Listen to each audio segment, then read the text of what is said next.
আচ্ছা, আমি তো জোর করে যাইনি। বিএনপিও মাঝখানে বেশ কিছু উপদেষ্টাদের নির্বাচনের আগে উপদেষ্টা পরিষদ থেকে বের করে দেওয়ার বা সরিয়ে রাখার প্রস্তাব দিচ্ছিল, তার মধ্যে আপনার নামও ছিল। হ্যাঁ, এই ক্যাবিনেটে আপনি কিভাবে সাস্টেন করবেন বা মিলবেন স্যার? আমি তো জোর করে যাইনি। তো এক একজন এক এক সম্পর্কে একটা ধারণা থাকতে পারে প্রাথমিক, সেটা পরিবর্তনও হয়, তাই না? জি। আচ্ছা শুনুন, অনেকে ইলেকশন ইঞ্জিনিয়ারিংয়ের কথা বলছে, তার মানে গণনা ঠিক হয়নি, তাই তো? এটা বলছে তো, গুনে নেন আরেকবার, বুঝতে তো মুশকিল নাই। দেখুন, আমি মাননীয় প্রধানমন্ত্রীর কাছে অত্যন্ত কৃতজ্ঞ যে তিনি আমাকে এই পদে এই দায়িত্বে দিয়েছেন।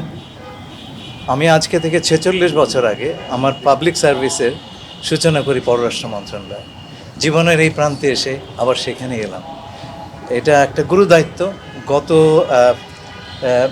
অন্তর্বর্তীকালীন সরকারের সময় আমরা আমাদের ফরেন পলিসি এবং তার অভিমুখ এই নিয়ে যথেষ্ট চিন্তা ভাবনা করেছি, কিছু কিছু কাজও করেছি টু রিব্যালেন্স। মাননীয় প্রধানমন্ত্রী তার বিভিন্ন ভাষণে প্রথম একটি কথা বলেছেন বারে বারে, সবার আগে বাংলাদেশ ফার্স্ট। আমাদের ফরেন পলিসির মোটো হবে হচ্ছে বাংলাদেশ ফার্স্ট। আমাদের স্বার্থ সম্পূর্ণভাবে রক্ষা করে আমরা আমাদের পররাষ্ট্র কর্মকাণ্ড চালাবো, এবং তার পেছনে যে প্রিন্সিপালসগুলি সেগুলো আমি পরিষ্কারভাবে বলে দিচ্ছি। সেগুলো হচ্ছে সভরেন ইকুয়ালিটি, মানে সার্বভৌম সম্যতা, নিরাপদ বিনিয়োগ, পূর্বাঞ্চলের প্রথম 5 তারকা হোটেলে ছুটি হারমোনি, পরস্পরের স্বাধীনতার প্রতি শ্রদ্ধা, নন ইন্টারফারেন্স, কারো আভ্যন্তরীণ ব্যাপারে হস্তক্ষেপ না করা, ন্যাশনাল ডিগনিটি, জাতীয় সম্মান, মর্যাদা এবং মিউচুয়াল বেনিফিট, পারস্পরিক সুবিধা, একতরফা কিছু নয়। আমরা আমাদের পররাষ্ট্র কর্মকাণ্ডে আমাদের জাতীয় স্বার্থ পাই পাই করে বুঝে নেব। এই ব্যাপারে this is our red line.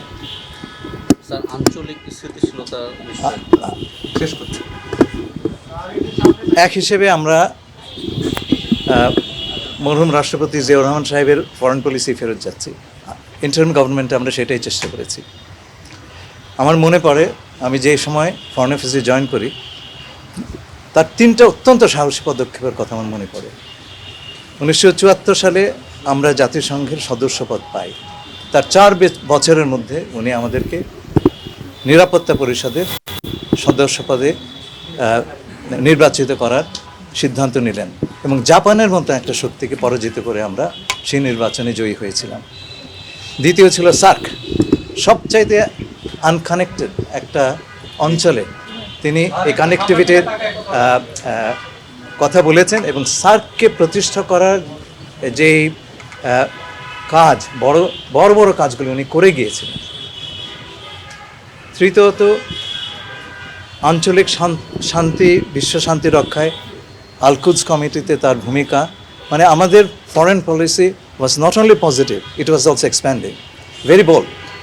আমরা সেই জায়গায় ফেরত যেতে চাই। আমি মনে করি Bangladesh does not play according to its weight. We'll have to do that. All you will see is a very responsible and bold foreign policy anchored in those principles that I have mentioned.